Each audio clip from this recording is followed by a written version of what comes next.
Hi friends, this is Krish the Urban Naxal, and today I am going to try to give you a kind of a bird's eye view about the suit. I get a lot of questions from people who are asking, have they proved the defamation? Is it false? What you are saying? Have they proved that what you are saying is false?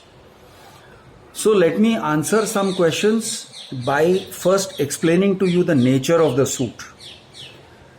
This kind of a suit is loosely referred to as a defamation suit. It is a civil suit. It is loosely referred to as a defamation suit, not incorrectly, but it is actually a suit seeking injunction.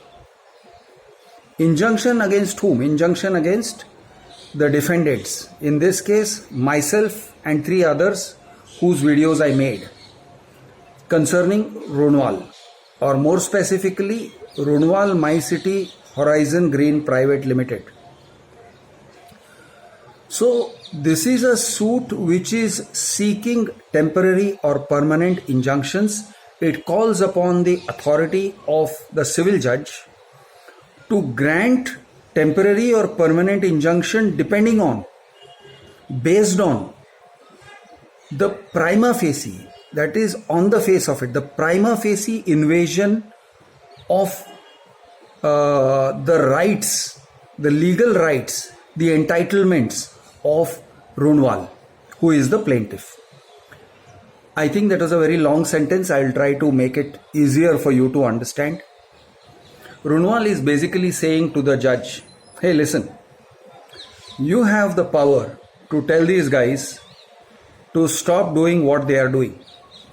Because what they are doing, which is making videos about us, is encroaching on, is invading our legal rights and our legal entitlements. Which legal rights are they? That is not necessary to be specified at this present stage. That is how the case is structured. But broadly speaking, their remarks are defamatory. We are injured by their remarks. We have legal rights which are curtailed by their remarks, that is our remarks, the videos made by Krishna Raj Rao and the 3 others. So stop them, injunct them, bring a kind of a stay order. That's not exactly a stay order, but something like it. Stop them temporarily or permanently from doing what they are doing. Forbid them. This is the basic nature of what is going on currently. The sections of the law involved are: one is Specific Reliefs Act, Section 37 and 38. So Section 37 and 38 of Specific Reliefs Act is, it empowers the judge to permanently or temporarily injunct someone from doing whatever he is doing, which may invade into the property or the legal rights of the other side. Now in this case, Runwal is seeking an injunction. Okay, what is the legal right?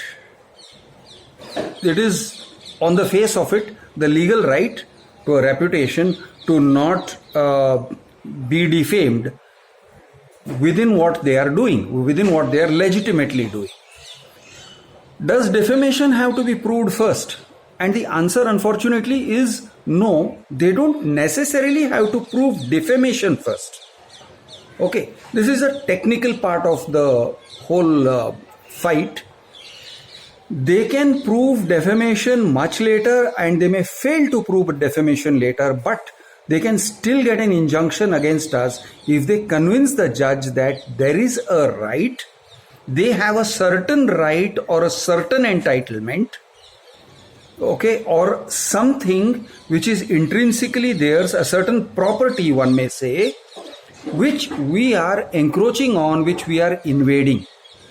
So there are 2 laws involved in this. One is, of course, Specific Relief Act, Section 37 and 38, which gives the judge the authority to injunct, or it gives the plaintiff the right to ask for an injunction.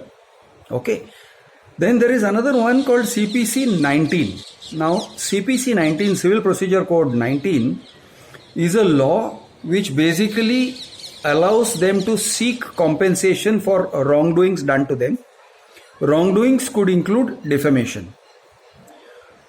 Based on these two things, so these are two different laws which fit together and create a kind of a shell for the present kind of lawsuit.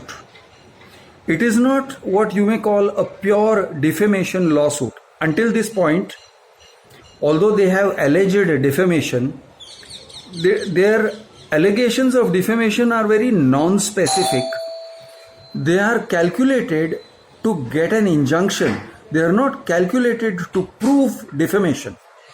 They are not saying these guys are saying something wrong about us and therefore it is defamatory. They are not saying this is false. They are just saying very loosely, in the broadest of terms, what these guys are doing is defamatory. And what these guys are doing, what these guys are saying, what Krishnaraj Rao is saying on his channel affects us, invades our right.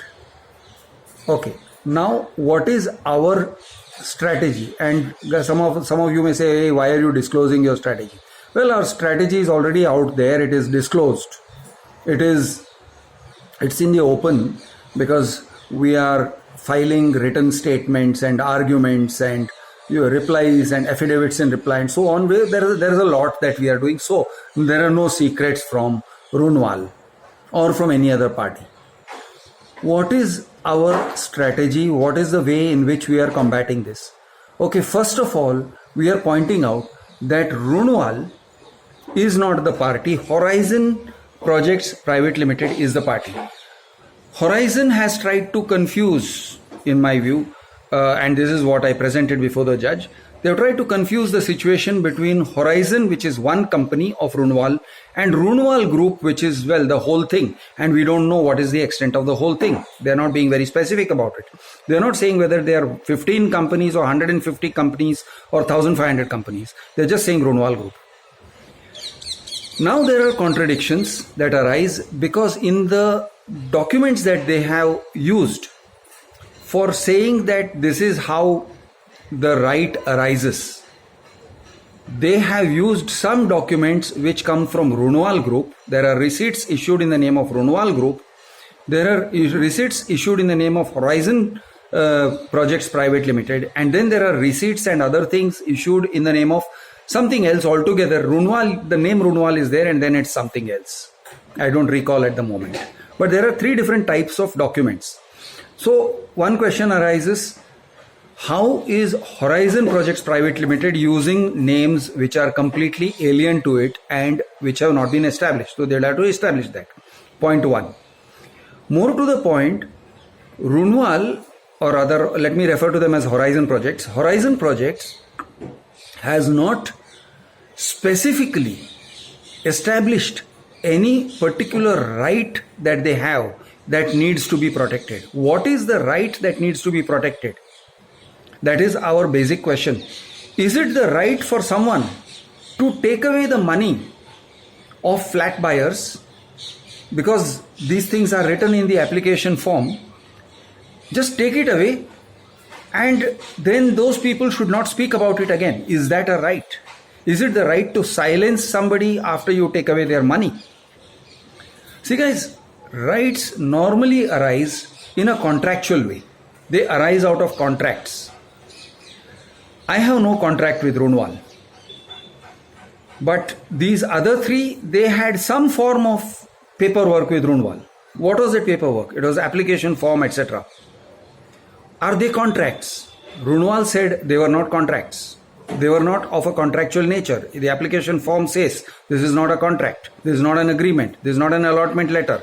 There are no claims. You don't get any kind of entitlements, and no obligations are cast upon us by your filling up the application form. So it's not a contract.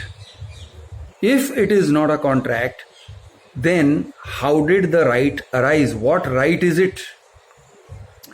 In the language of the law, sometimes it is alleged that there is a suit property that is being damaged, that is being injured. What is the suit property?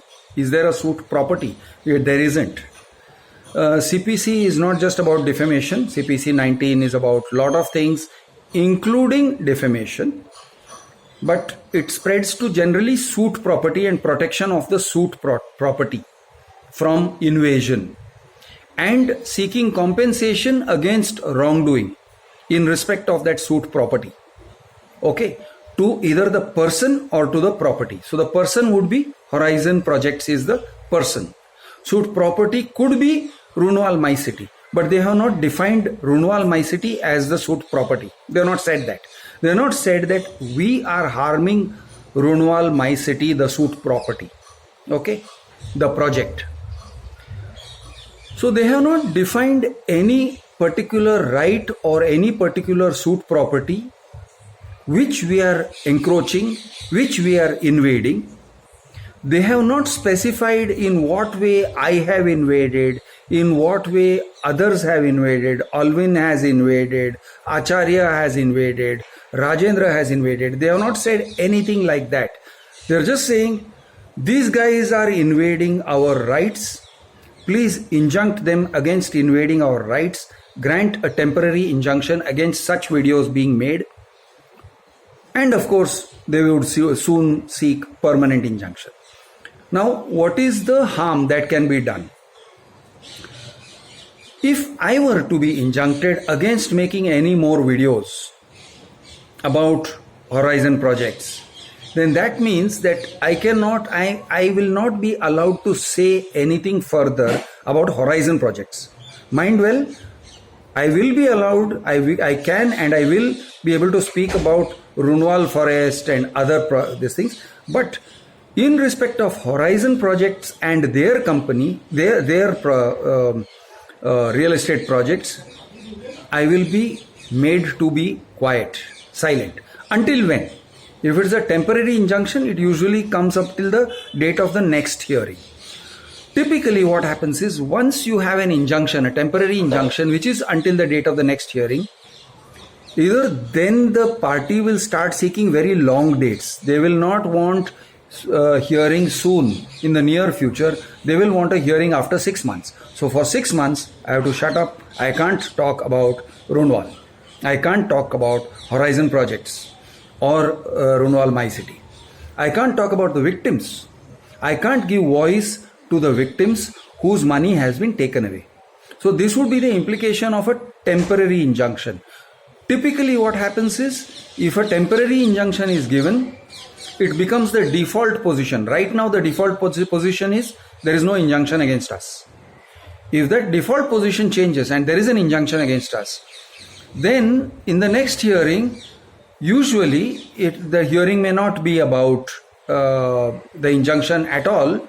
So the judge will not entertain any argument. So if we say, please remove this injunction, he will say, what is your hurry? Until now, have you suffered any harm? Prove what harm you have suffered, and so on. So the default position becomes that the temporary injunction keeps going on and on and on over a long period of time. Then maybe 6 months later, maybe 1 year later, maybe 2 years later, when a certain hearing comes, the judge will say, see, you have been injuncted and you have been under this temporary injunction for the past 1 year, 2 years. Now prove that you have come to any harm. You have not come to any harm. Your rights have not been impeded. Therefore, balance of convenience now lies on the other side. This is the way it is structured, and so it becomes a default position, and from default it becomes permanent. Now, do they have to prove defamation? Only when the matter actually goes to trial do they have to prove defamation. But in the meanwhile, the injunction will effectively become permanent. It becomes a default position. This is the way the whole thing is structured. So we are continuously asking, see, this is a matter where you have one legal entity, it's called a company is called a legal person. So this legal person called Horizon Projects is taking away the money from all these people is taking away without any contractual obligations, without any kind of contractual obligations being cast upon Horizon projects. They are able to take away the money from people, forfeit it, not give it back to them, not give any accounts, and yet they have to remain silent. And now their silence will become institutionalized. I will not be allowed to speak about it, and of course nobody will dare to speak about it, because if Rajendra, Alvin and Acharya get an injunction against them, it kind of becomes a default position that they must have done some kind of defamation, or they are in the wrong. This becomes the default position, even though that matter of whether they have actually defamed Runwal would not have been tried. That may be tried, I don't know, 5 years, 10 years later, 15 years later, 20 years later, a very long time later. Because there are a lot of civil cases which are pending, lot more urgent matters go on for 10, 15, 20 years. Something like this defamation suit. Where is the hurry? Who cares? So this is how the whole thing is structured. And we are asking, we are saying,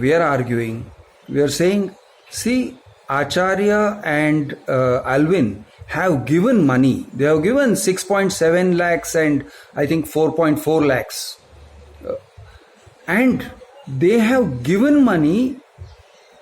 How does, if Runwal had given money to these guys, then maybe some kind of an entitlement could have been there for Runwal. Some kind of legal right could have arisen, because it is reciprocal. You give money, you get some entitlement.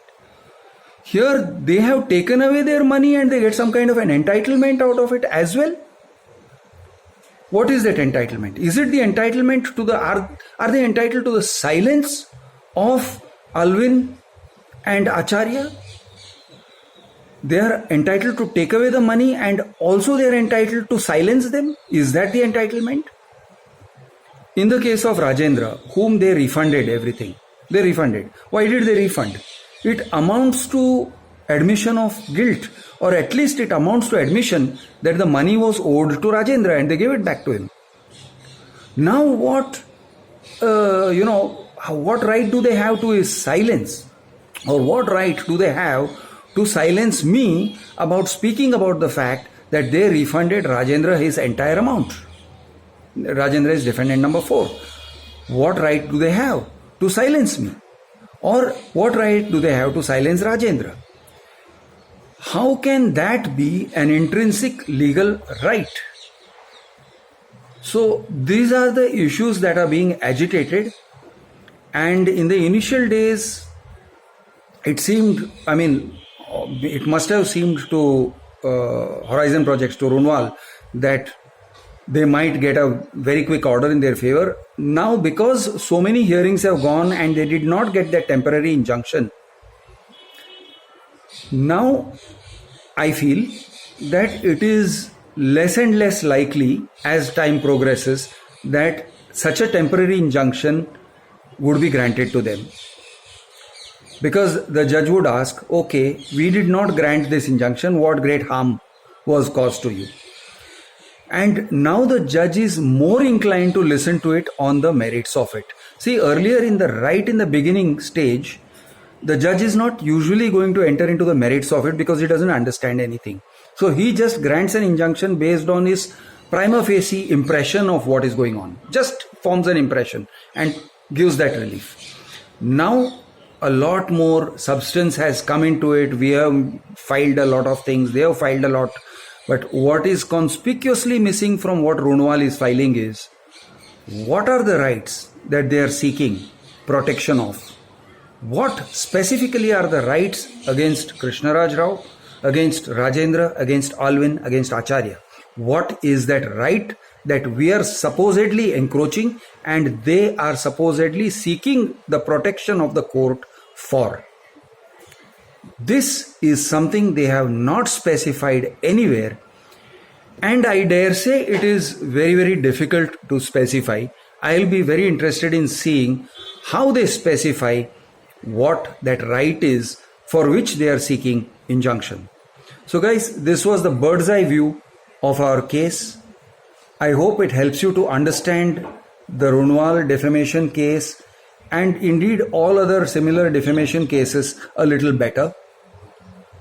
I am your friend Krish the Urban Naxal. Jai Hind, Jai Maharashtra, Jai Jawan, Jai Kisan.